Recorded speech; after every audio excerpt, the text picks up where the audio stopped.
Hello అండి. ఈరోజు నేను ఇంకో వెరైటీ ఆఫ్ చేపల పులుసుతో వచ్చేసాను. అదే మన నెల్లూరు చేపల పులుసు. ఇది మన రెగ్యులర్ చేపల పులుసుకి ఏమాత్రం తీసిపోదు.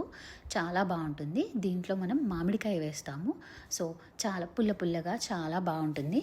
ఇది మనం ఆ రోజు కన్నా నెక్స్ట్ డే తింటే దాని టేస్ట్ ఇంకా బాగుంటుంది. సో ఇది ఎలా ట్రై చేయాలో చూద్దాం.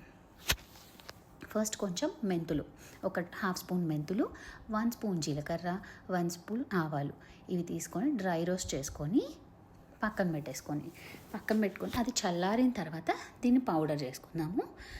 తర్వాత వచ్చేసి మనకు 2 ఆనియన్స్ అలాగే 2 టొమాటోస్ వీటిని కూడా మంచిగా కట్ చేసుకొని పేస్ట్ చేసుకొని ఇది కూడా పక్కన ఉంచేసుకోవాలి.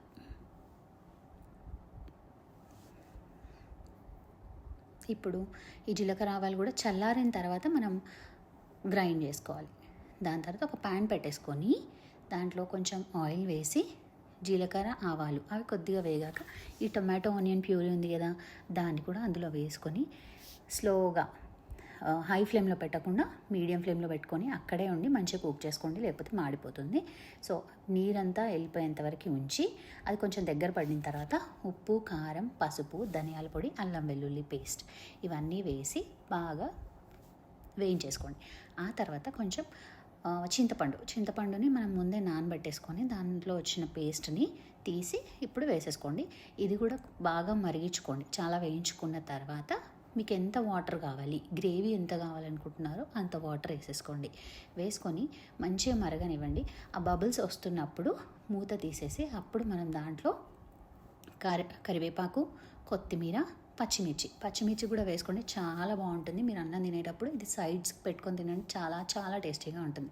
తర్వాత అందులో 1 స్పూన్ బెల్లం, పులుపుని విరగదీస్తుంది అనమాట. అందుకని 1 స్పూన్ బెల్లం. ఇప్పుడు ముందే ఫ్రై చేసి పెట్టుకున్న జీలకర్ర ఆవాల పొడి కూడా వేసేసేయండి, మెంతుల పొడి.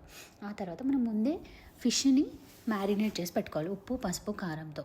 సో ఆ మ్యారినేట్ చేసి పెట్టుకున్న ఫిష్ని కూడా ఇప్పుడు వేసేసి తర్వాత మనకి మ్యాంగో ముక్కలు ఉంటాయి కదా, ఆ మామిడికాయ ముక్కలు, వాటిని కూడా పెద్ద పెద్ద పీసెస్లా కట్ చేసుకొని వేసుకొని స్పూన్ పెట్టి కదపకుండా గిన్నెతోని తిప్పేసి దాన్ని మూత పెట్టేసి ఒక 5-10 మినిట్స్ వదిలేయండి. అంతే అండి, మన చేపల పులుసు రెడీ. అది కుక్ అయిన తర్వాత మూత తీసి కొత్తిమీర వేసుకొని గార్నిష్ చేసుకొని వేడి వేడి అన్నంలో తినండి. చాలా అంటే చాలా బాగుంటుంది. ట్రస్ట్ మీ, ఇది మనం ఈరోజు తినేదానికన్నా నెక్స్ట్ డే తింటే ఇంకా బాగుంటుంది. చాలా టేస్టీగా వచ్చింది. మీరు కూడా తప్పకుండా ట్రై చేయండి. బాయ్.